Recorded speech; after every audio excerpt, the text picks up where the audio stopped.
A lo largo de nuestra sesión, a lo largo de nuestra unidad, hemos revisado diferentes elementos. Voy a retomar desde donde nos quedamos la sesión pasada, que eran los componentes del INEI, y cualquier duda, cualquier punto que tengan, me lo pueden hacer saber para que lo vayamos trabajando. Deme un segundo que estoy dando el acceso a unos compañeritos por acá. Listo.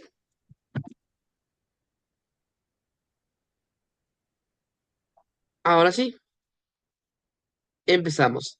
El ENEI. El ENEI es la Estrategia Nacional de Educación Inclusiva que fue promulgada o fue llevada a cabo por México en el siglo XX, segunda mitad del siglo XX, de hecho, en los últimos años, la cual tiene como objetivo generar una verdadera inclusión y un verdadero derecho a la educación de todas las personas involucradas, de tal forma que los principios, bueno, los componentes que lo rigen es un proyecto escolar para la inclusión que incluya participación y un cambio en la cultura educativa en miramiento de que sí haya una verdadera aceptación de la otredad, cosa que hemos visto que en el incidente crítico como que no se está cumpliendo mucho. También va a tener entornos inclusivos para que los espacios sí sean adaptables y sí sean integrables para las personas de todas las características.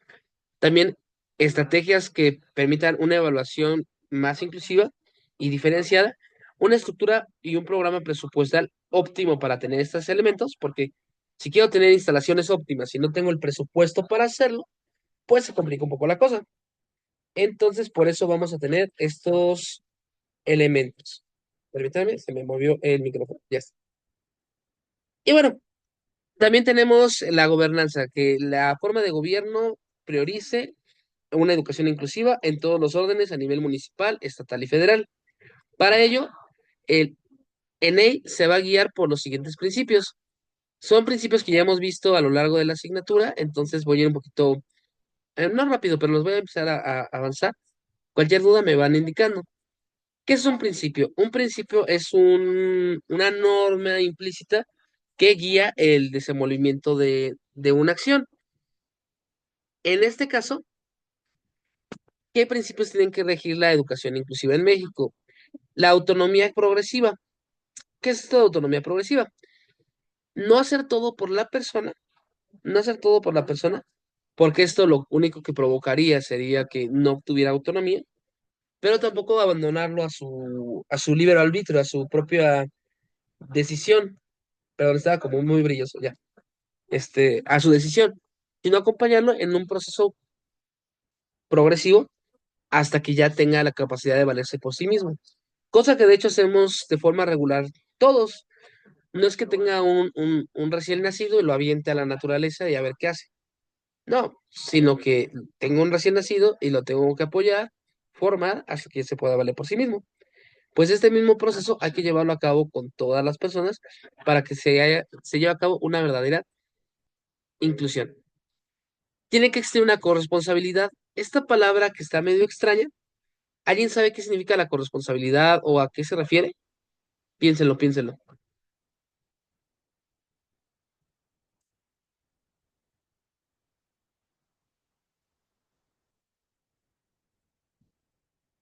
Muy bien. Entonces, perdón, por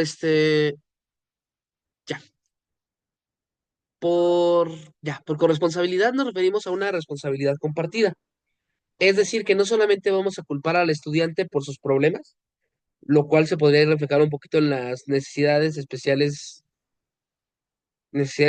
educativas, sino que todos somos corresponsables. Sea yo el profesor, sea yo el compañero, sea yo el estudiante, o sea yo el padre de familia, o la autoridad, todos somos corresponsables de la educación, porque todos pertenecemos a la misma sociedad. En principio, uno creería que, y de hecho es el modelo capitalista predominante, que la educación es una competencia en la cual todos estamos contra todos y quien saque el 10 antes es el campeón. Pero en la vida real no es así. En la vida real coexistimos todos y mientras mejor preparados estemos, mucho mejor para los demás. De ahí que también tenemos que aceptar la diversidad, la equidad de la educación, que todos tengan el libre acceso a la educación, una excelencia en la educación, no en el sentido de que todos saquen 10, sino que todos tengan una educación lo mejor posible para su estilo de aprendizaje y una igualdad sustantiva. La igualdad sustantiva se refiere no a que todo sea lo mismo para todos, sino que cada quien tenga aquello que necesita. Formación. A mí me gusta mucho explicar esto con el caso de... A mí me gusta mucho explicar esto con el caso de un luchador de la AAA y yo, ¿ok? Supongamos que un luchador de la AAA, un Blue Demo Junior o un Santo Junior, o Mil Máscaras, si quieran. Supongamos que un luchador y yo vamos a comer a un restaurante. Somos amigos y vamos a comer a un restaurante los dos. Y a los dos nos dan un pollo entero para comernos. Porque somos igualitarios, ¿no? Cada quien le toca un pollo. Eso sería una, eso sería una práctica correcta. O sea, el que el luchador y yo comamos la misma cantidad de comida sería justo.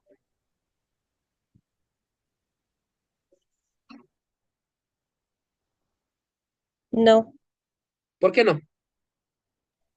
porque la actividad que tienes tú y la que tiene el luchador es diferente y el consumo de alimento es diferente. Perfecto, Caro, te lo agradezco mucho.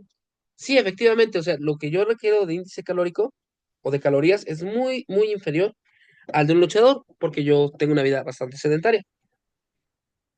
Entonces, el que yo me aferre a comer la misma cantidad de pollo que él, me va a hacer daño a mí. Y quizás a él le faltan calorías. Entonces, cuando hablamos de una igualdad sustantiva, no nos referimos a que todos tengamos lo mismo, sino que cada persona tenga aquello que necesita conforme a sus necesidades. Por ejemplo, en un examen en el que se resuelve en 50 minutos, si una persona es disléxica o tiene alguna discapacidad motriz que le impide escribir a una velocidad adecuada, bueno, no adecuada, a una velocidad común, van a estar tiempo extra. Este tiempo extra no es que tenga una ventaja o un privilegio, no, es que para ser igualitarios tenemos que contemplar sus diferencias. Y desde contemplar sus diferencias, eso ya nos da una verdadera igualdad, así como el pollo, así como tenemos el pollo entre las personas, entre el luchador y yo. Esos son los elementos que tenemos por ahí. Hoy tenemos una pequeña invitada por acá, pero está en modo tranquilo, entonces todo bien.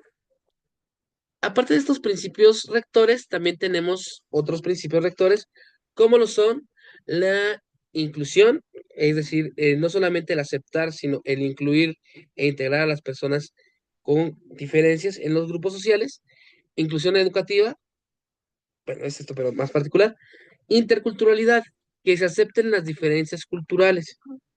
Aquí les comentaba que hay muchas personas mexicanas que hablan alguna lengua indígena, que hablan alguna lengua indígena otomí, maya, purépecha o alguna lengua originaria, pero no lo dicen, les da pena decirlo. ¿Por qué les da pena decirlo? Porque muchas veces se discrimina a las personas que hablan lenguas originarias en nuestro país. Se les llega a decir indios, se les llega a decir nacos, entonces prefieren ocultarlo. Eso es una no aceptación de la interculturalidad. Hay que aceptar que las personas somos diferentes y que desde esa diferencia podemos construir elementos. En países como España, que no tienen tantos pueblos originarios como aquí. Ellos, por ejemplo, tienen este proceso de falta de integración cultural con los gitanos. A los gitanos no los llegan a integrar de la misma forma o les dan un tratamiento diferenciado que afecta su educación. Es más, en escuelas donde no son mayoría los gitanos, se les practica bullying, se les hace mucho bullying por sus elementos. O a la población afrodescendiente, la población asiática, la población hispana en Estados Unidos, directamente por temas de no aceptación de la cultura, son discriminados. Entonces tenemos que generar una cultura intercultural, entender que hay diferentes culturas y que nos podemos complementar. Siempre en la educación buscando el bien superior del menor, del niño, de la niña y del adolescente, buscando que haya interseccionalidad, o sea, que todos estos elementos por separado se contemplen en conjunto y la flexibilidad curricular, que se pueda adaptar el currículo o la currícula, más bien es la currícula, Denme un segundo. Es currícula, ¿verdad, Sandy? Sí, la currícula a las necesidades del estudiante. Que, por ejemplo, si un estudiante no tiene o no ha desarrollado la capacidad del pensamiento abstracto, darle herramientas para que lo pueda desarrollar desde el pensamiento concreto. Y estos son los principios rectores de la estrategia del ENEI. Antes de avanzar, ¿con estos principios rectores tienen alguna duda, alguna pregunta, algún comentario? ¿No, pi, no, pi, no, pi? Ok, No, No, profesor. va que va. Voy a seguir avanzando, cualquier cosa me indican. Ahora, vamos a revisar las dimensiones de la inclusión. Ya vimos entonces que tenemos una estrategia nacional para fomentar la educación inclusiva, pero esto no se hace desde un solo lugar, sino que lo tenemos que hacer desde diferentes aspectos. De igual forma, ¿no? De igual forma como nosotros como seres humanos, no es que seamos solamente mental o solamente físicos, somos biopsicosociales. De igual forma, las dimensiones de análisis son multifactoriales. Hablamos de una dimensión política, de una dimensión cultural y de la necesidad de hacer prácticas inclusivas. ¿Cómo podrían ser la dimensión política inclusiva? O sea, generar políticas que poco a poco vayan incrementando la inclusión de las personas, cosa que de hecho ya se ha desarrollado bastante. La cultura inclusiva, que no solamente se lleve a cabo en el papel, sino que las personas ya lo tengan interiorizado y lo lleven a la práctica. De hecho, el día de hoy me pasó algo muy similar con esto en un caso que me compartieron. Denme un segundo, estoy haciendo canchita, ya vas. Sí, no te vayas a pegar. Eh, en un caso que me compartieron, en una escuela se dieron cuenta que tenían algunos alumnos que tenían neurodivergencias. En concreto, tenía una combinación entre TDA, dislexia y otros elementos que le dificultaban mucho la elaboración de exámenes. Y la escuela decidió hacerle un examen diferenciado, o sea, con reactivos que sean un poquito más concretos y sin tantos distractores visuales, y le otorgó más tiempo, le otorgó 20 minutos más de tiempo al estudiante para poderlo desarrollar. Total, que ya el estudiante hizo el examen junto con todos sus compañeros, y cuando terminaron el examen sus compañeros, miren quién regresó. Cuando terminaron el examen sus compañeros, el profesor que tenía a cargo el grupo le dijo a sus compañeros, no, ustedes ya vayan a receso, ya ven que Juan tiene que tener otros 20 minutos porque la escuela lo solicitó. Eso es no tener cultura inclusiva, porque bien, la escuela hizo prácticas educativas para que fueran inclusivos, se apega a la política, pero si el profesor piensa que no es algo correcto, se va a mofar, como lo hizo en este caso. Por eso de ya ves cómo él tiene más tiempo, o ya ven cómo él tiene más tiempo. Ese comentario lo que va a generar, ajá, ¿sí? Ok. Eso lo que va a generar es que los estudiantes digan, ah, ya ven, como dice el profesor, pues él tiene más tiempo porque es diferente y empieza otra vez el bullying. De ahí que tengamos que hacer este abordaje desde un aspecto multifactorial, desde lo político, lo cultural y las prácticas. Y ya cuando hablamos de esta unión multifactorial, podemos empezar a vislumbrar elementos que impiden estas prácticas de forma adecuada, las cuales son conocidas como las VAP. Y las VAP son las barreras del aprendizaje y la participación. En concreto, el texto, bueno, la universidad maneja las tres vertientes que se han llevado a cabo, la del 2018, la del 2019 y una propuesta desarrollada en 2019 que es como la más adaptable por su capacidad de aplicación. En realidad de las tres, a mí me gusta la aplicación de la tercera que vamos a revisar, pero me gusta mucho la división de la primera. Esta que vamos a ver me gusta cómo lo diferencia. Y ya vemos ahorita la segunda, que también está interesante. Pero bueno, aquí ya es lo que decíamos, las VAP son barreras para el aprendizaje y la participación. Son elementos que retrasan, no son elementos que impiden un correcto proceso de enseñanza-aprendizaje. Estos pueden tener muchas características, pero si no se eliminan, pueden fomentar la deserción escolar, pueden generar depresión, pueden impedir un aprendizaje adecuado y por tanto, detectar las VAP es el primer paso para poderlas destruir. Si no tenemos identificadas cuáles son las VAP, pues no las vamos a poder erradicar. Este modelo del 2018 establece cuatro VAPs. La primera VAP que vamos a tener es la VAP actitudinal. ¿Qué es esto de la barrera actitudinal? Es como lo que le señalaba el caso del profesor, en el cual los prejuicios, las ideas, las actitudes, el lenguaje de, pues no sé dónde dejaste tu bebé, no sé dónde lo dejaste, ve por él. Este, este tipo de características, pues ve por él, ándale. Ese tipo de características es una barrera del aprendizaje a nivel actitudinal. En el caso del incidente crítico, de hecho, muchos de ustedes ya detectaron que está esta barrera. Cuando los profesores dicen, es que ya ves que son los USAED, o es que él es especial, o ya ves, tenía que ser mujer. Esas barreras actitudinales, por más que nos esforcemos en hacer una política educativa adecuada o una intervención pedagógica, si no atendemos estas actitudes, no vamos a poder avanzar. Aquí hay muchos más ejemplos. Estas diapositivas, perdón, estas infografías las acabo de desarrollar. Prometo que el día de mañana se las voy a subir. Hoy no, pero mañana se las voy a subir para que las puedan revisar. ¿Y cómo se van a detectar? De hecho, de todas las barreras que tenemos, las barreras actitudinales son las más complejas de poder identificar. ¿Por qué? Porque se pueden identificar de forma externa. O sea, si yo veo un profesor que está discriminando a alguien o un profesor que está siendo injusto con alguien, pues es medianamente sencillo. Pero el problema es que cuando yo estoy siendo injusto, cuando yo estoy siendo el factor que genera la barrera actitudinal, no me percato. Y como no me percato, no lo cambio. De allí que tengamos el problema de la barrera actitudinal muy fuerte. De hecho, aquí sí van a tener ustedes un gran papel, porque ustedes como psicólogos educativos van a tener que identificar las barreras actitudinales que se presentan y después concientizar a los docentes o concientizar a los estudiantes de las mismas para que las puedan modificar. Si no las detectan, no se van a percatar. Um, Un caso muy sencillo. Este caso es de hace como 6 años.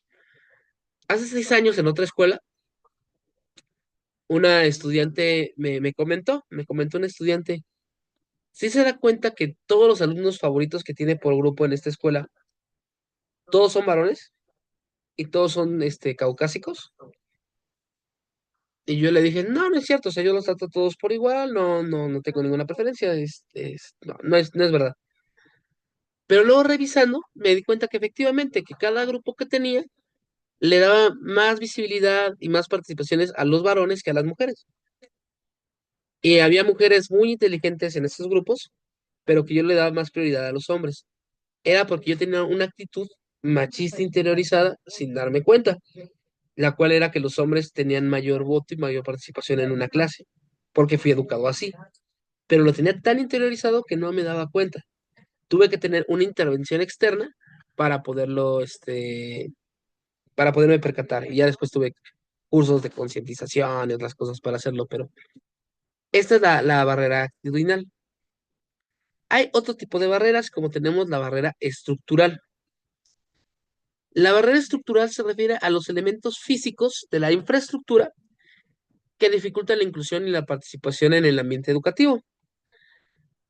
Estas barreras estructurales pueden ser la falta de rampas, la falta de señalamientos para personas con alguna discapacidad visual, el falta de espacios seguros para personas que tengan ataques de ansiedad. En caso de educación superior, espacios para amamantar para las madres, entre otros puntos. Entonces, estas fallas estructurales se viven como una falla que impide el aprendizaje. Otro tipo de barreras también puede ser, digamos, una comunidad rural que para llegar a la escuela tardes 4 horas, cosa que sí pasa. Entonces, si yo tengo que tardar 4 horas para llegar si yo tengo que tardar 4 horas para llegar a mi escuela primaria, pues esa es una gran barrera, porque entonces voy a dejar de participar en la escuela porque no me da el tiempo. o es peligroso. Y tendría que abrir una nueva escuela para poder generar los elementos necesarios. Entonces son las barreras estructurales. Para poder identificar las barreras estructurales es un poquito más sencillo que las actitudinales. ¿Por qué? Porque aquí puedo revisar el entorno, puedo tener un grupo de expertos y puedo darme cuenta de cuáles son los factores que hay que cambiar. Pero las barreras estructurales, la implementación de las mismas tiene un gran conflicto. ¿Cuál es el conflicto que tienen las barreras estructurales para su cumplimiento? Piensen ustedes. ¿Cuáles serían el problema que tenemos con las barreras estructurales para poderlo poner?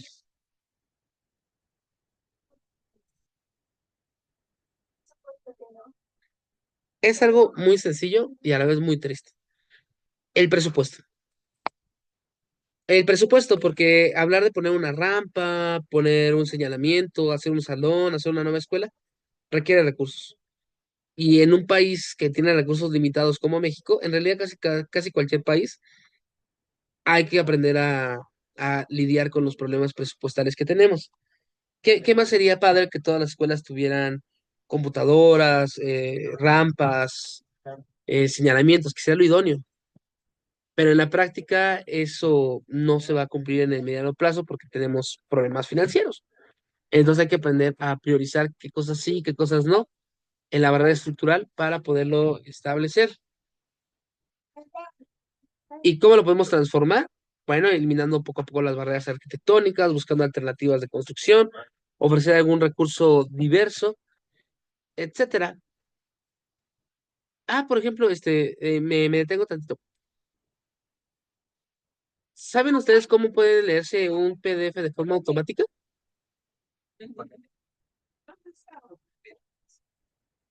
¿O no saben?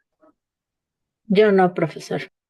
Ok, ok, es que, por ejemplo, a mí me gusta mucho escuchar programas y demás cuando voy.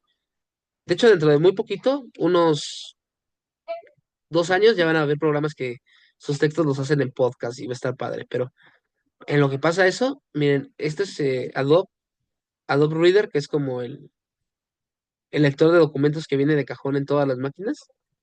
Lo único que tienen que hacer es darle botón izquierdo y... miren, no estoy en el Adobe Reader. Déjenme meterme al Adobe Reader. Ujú.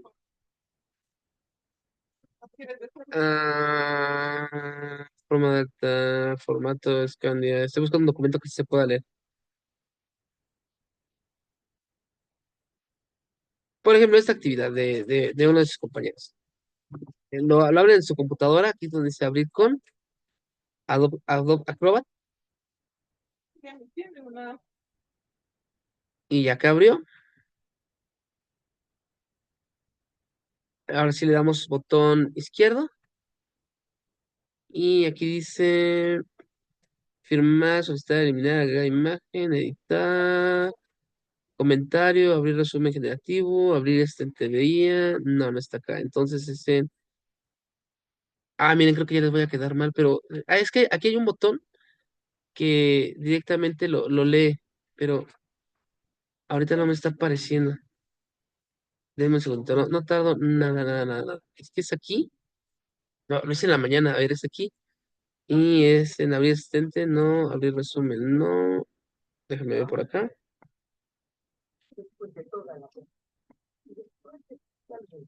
No, se los voy a deber, porque es que además hay un botón, es un botoncito, lo aprietas y te empieza a leer el documento. Creo que es porque no estoy creo que, no, a ver, vamos a abrirlo normal. Ya, ahí está abierto en internet. Le damos aquí en el engranaje. No, le damos acá en el de este. No puede ser, lo olvidé cómo se hace. Aquí está ya. Ya, sí, lo abren directamente en internet y aquí le dan en lectura en voz alta. Le pican aquí. Yo ahorita lo estoy escuchando, ustedes no, pero lo lee en voz alta. Entonces ustedes tienen algún problema visual o tienen falta de tiempo, tienen que estar lavando los trastes mientras tienen que leer. Con esa aplicación ya ustedes lo ponen y pueden estar escuchándolo sin necesidad de leerlo.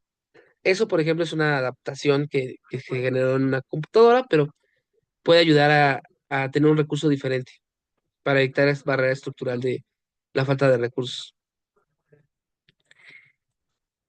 También tenemos la barrera normativa, que es como la normativa muchas veces juega en contra de la inclusión al segregar o al dividir a las personas.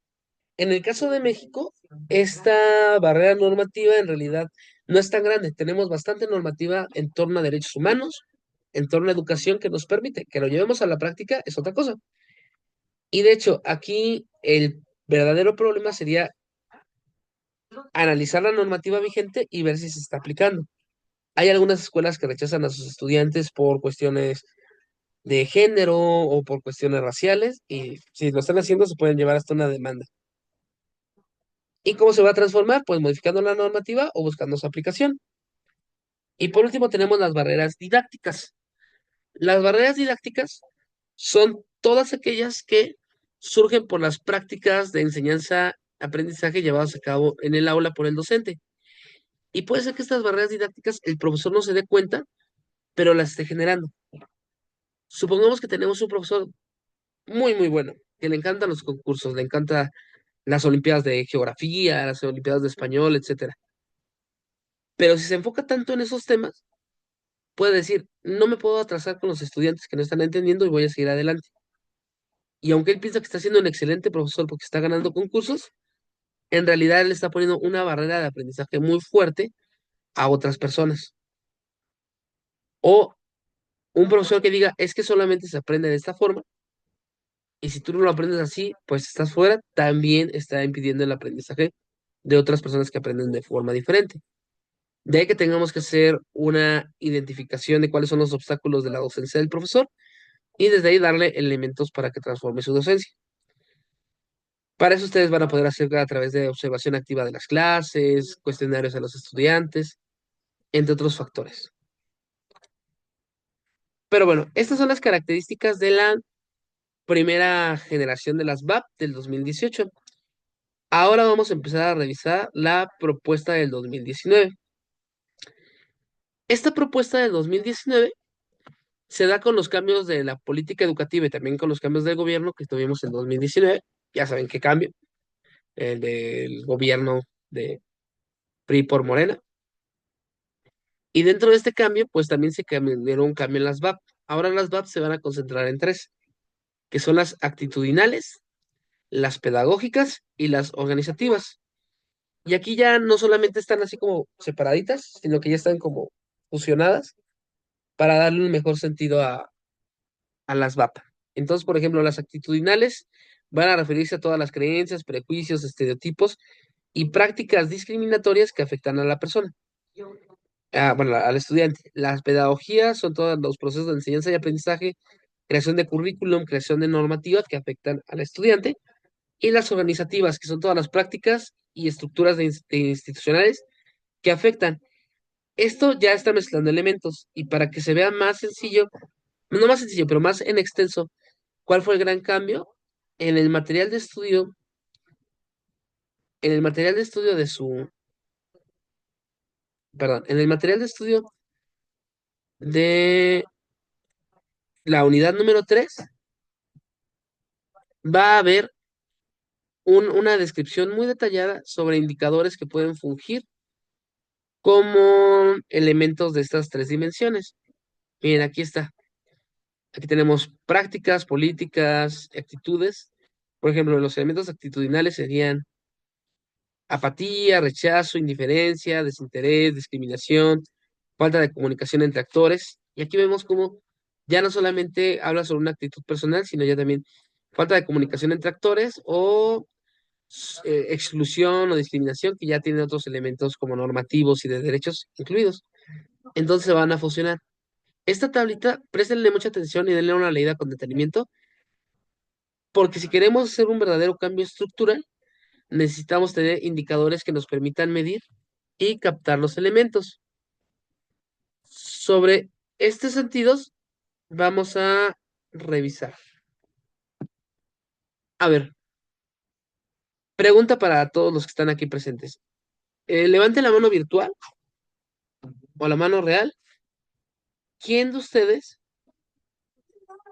ya elaboró su foro de reflexión de la unidad número 3? ¿Alguno ya lo realizó? Ok, Caro ya lo realizó. Muy bien, muy bien. Perfecto. Está muy bien, muchas gracias, Caro. A aquellos que todavía no lo han desarrollado, aquellos que no lo han desarrollado, esta sesión les va a ayudar mucho para eso. Y aquellos que lo desarrollaron les va a servir para complementar para otras unidades. ¿A qué me estoy refiriendo con eso? A que, perdón, se me movió todo esto.